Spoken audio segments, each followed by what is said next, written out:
Good day, and thanks for joining me in this discussion of end-to-end observability in Azure and in applications. I'm Dave McAllister. I'm Senior Technical Evangelist in the Observability team for Splunk. Observability is where I want to start, and observability really is a data problem. It requires data, open, standard data. And in general, we find three classes of data that are prevalent in observability. Metrics, or do I have a problem? Traces, where is the problem, and also how long the problem took. And logs, finally, what the applications or infrastructure think is happening that is causing the problem, or detect, troubleshoot, and root cause. But observability has changed. We're now moving from an observability 1.0, where each of these three classes were sufficient unto themselves, into an observability 2.0 model. Observability now needs to go from the endpoint, the real user space, all the way through the application, the backend, and its environments in here. And in general, while there are lots of moving technology pieces here, we have pieces that make sense in here. We can start by looking at the front end, synthetics, how we can do testing, baselining, and optimizing, which brings this data together. User monitoring, the real user monitoring, so we understand what our users are experiencing while we are at the same point in time keeping track of the aggregate of how the users are impacting our current systems.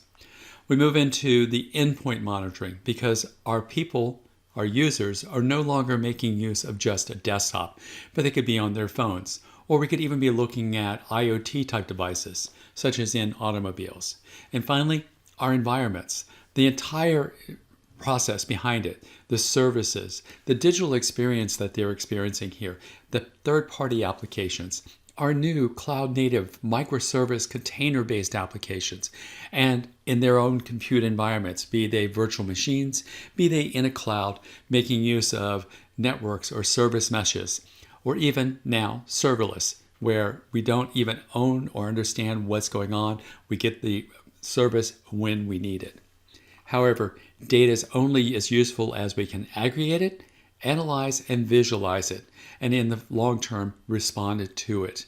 And so from there, we go from a front end through the application and infrastructure backends, all the way to the back end of our monitoring capabilities.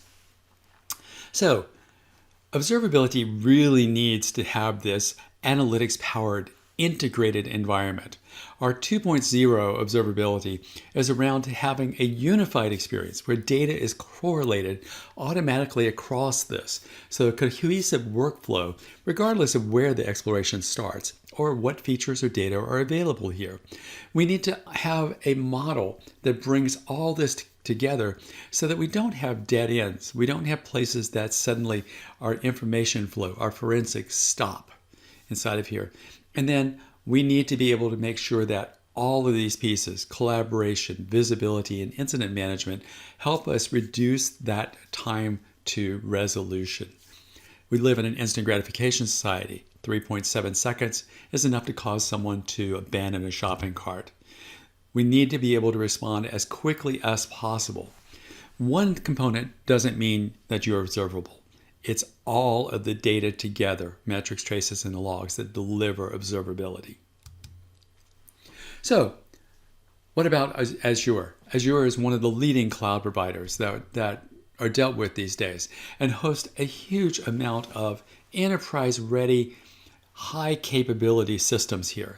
It also requires that same capabilities of being able to look at the metrics, the traces, and the logs. And those metrics can be from the infrastructure environment here, the app services, the functions themselves that are prior, all the way into the application space. So monitoring Azure, monitoring the host, monitoring via Kubernetes, AKS, the Azure Kubernetes service, or even monitoring the applications with the APM are simple by collecting the appropriate data. We make use of OpenTelemetry so that we can bring in the data in an open standard method to allow this data to pull in and be correlated across all of the features and all of the data streams. But with that, let's take a moment and take a look at a demo. Let me start by giving you a little background on what you're going to see here. Our fictional demo company runs an e-commerce site, and it runs on a platform they've recently refactored using a cloud-native approach with a microservices architecture and Kubernetes for the infrastructure behind it. Now, like many other companies, this has been critical for them to do during the pandemic to scale out for the massive demand for hipster products like vintage typewriters, home barista kits, and vintage record players. Now, luckily for the SRE team that manages the site, they now have access to Splunk Observability Cloud, which not only includes updated versions of the APM and infrastructure monitoring capabilities they've come to depend on, it also includes Splunk RUM, Real User Monitoring, to provide end-to-end visibility on end-user experience, and Log Observer to provide easy-to-use in-context troubleshooting for the cloud-forward and cloud-native environments. Now, imagine I'm an SRE, and I've been made aware of some issues with our front end. To investigate further, the first thing I want to know is, what are these issues, and how bad are they? In RUM, I can go see what's going on with the front end, and I notice two issues: a spike in the number of front end errors, L, and a high back end latency. It's not clear at this stage which of these two is more of a problem or whether they're related. So I'm going to go ahead and take a guess and check the back end latency, where it's clear that the endpoint/cart/checkout has a high latency, and it's correlated for issues with high page load times as well as high latency times. Now, that indicates that there's a slow back-end point causing performance that's poor across the board.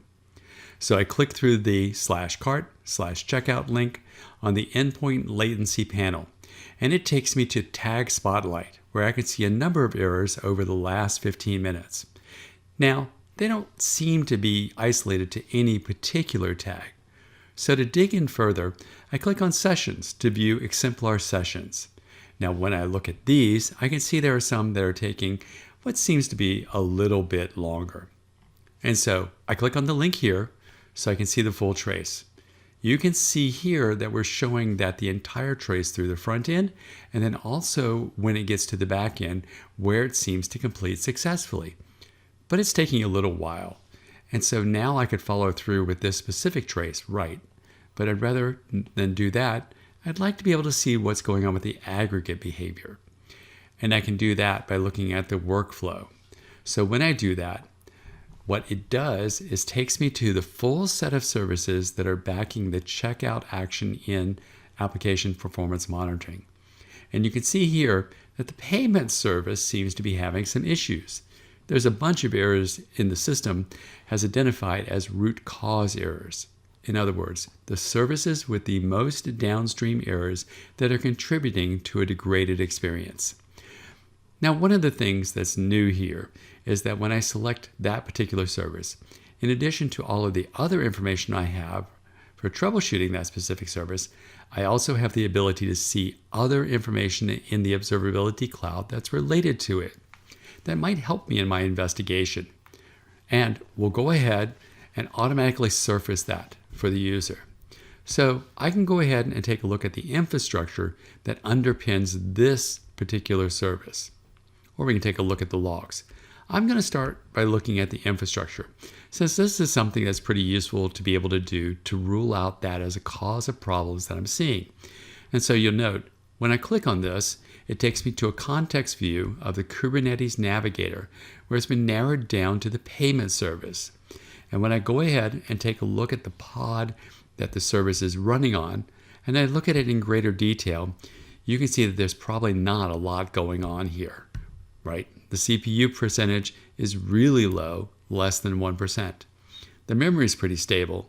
There's some network throughput, but no errors and no events that indicate any issues. So probably best to continue my investigation, to go back by taking a look at that payment service. To follow that further, I'm going to go ahead and do something similar to what I did earlier on RUM, Real User Monitoring, and look at the Tag Spotlight for APM. And here, I can see if there are any correlations in the tag values with the errors I'm seeing. And as you can see, there doesn't appear to be anything that's particularly correlated to it. If I look at the tenant level, for example, they're all sort of evenly distributed with the errors. But when I look at the version for the code, one thing I'll notice is that the newer version, 350.10, has all the errors associated with it, where 350.9 has a lot of requests and no errors. That seems like a suspicious thing I should track down further. And the best way for me to do that is to go ahead and take a look at the logs. I do have the option of looking at the traces further, but I'm going to go ahead and dig into the logs. And just like with the infrastructure, it's already in context, so when I get there, it narrows things down to the logs that are coming in for the payment service. And as I can see here in this high density view, a log observer provides to me that there are some error logs that are coming through that are associated with the payment service. So if I go ahead and click on one of those, I can get a little bit more detail on that and have a much more nicely structured view. And as you can see here, there's a message that says there's a failed payment. There's an invalid API token. And a dead giveaway here is that the name of the token has test in it. So in all likelihood, the developer, probably me, accidentally left in a test token, and now that's moved into production. So it's not working anymore. So I just need to confirm that that is the actual issue. I'm going to do that by adding that message to the filter. And you will notice that all the logs that are visible now have errors because they all have that failed payment processing message in them. And I want to see if it's correlated, as I suspect, with a version of the code. So instead of grouping by severity, I'm going to go ahead and group by version of code and apply that visual analytic. And what I see is going to do is refresh the view and show me all the things that have a particular message on payment service, and they're all associated with the 350.10, as I suspected. And if I get rid or hide, actually, the messages that are coming from the failed payment processing errors, I can see there are some logs that are now being captured here. We filtered in that have the version 350.9. And so that seems to be proof that I was looking for the errors that are associated with version 350.10. So the answer is pretty simple.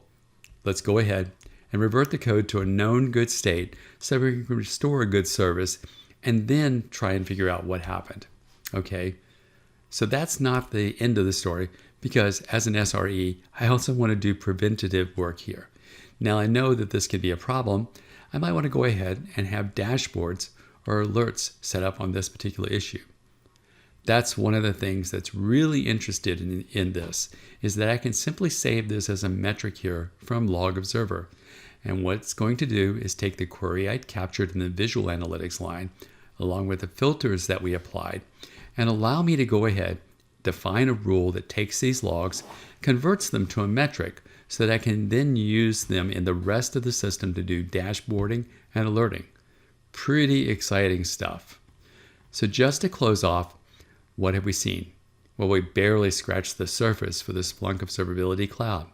In addition to all the new additions to the product line, and on top of the beautiful, elegant user experience, we're able to take in all the signals associated with our infrastructure and our applications and correlate the logs, the metrics, and the traces to enable our users to have no dead ends and experiences while they're exploring the data or investigating an issue during an incident. So, as you can see, this is the industry's most comprehensive observability suite. Infrastructure monitoring, application performance monitoring, digital experience monitoring, logs, as well as being able to do instance responses. It's based on the fact that you need all the data. You shouldn't throw away data. When we're trying to answer questions that we don't even think of now, we need that data to be able to have the responses to answer those new questions. We need this data in real time. Remember that 3.7 seconds here. It needs to be massively scalable. Our systems are no longer one server type approaches. They can be hundreds or even thousands of products inside of a cloud-based. And finally, because of the scale and because of the complexity, we need to be able to have AI and ML analytics that help us determine what's going on and call things to our attention even when we didn't know they could happen. In closing, the most effective debugging tool is still careful thought, coupled with judiciously placed print statements. Brian Kernighan said this in Unix for Beginners in 1979. Observability is the new print statement. The observability cloud provides that insight for careful thoughts. Some suggested resources are here. We can make these available to you as well, but you can always also just try it out for free at splunk.com/O11Y. If you have questions, feel free to contact me or follow me on LinkedIn or reach out to Splunk directly. Thanks, and I appreciate you listening.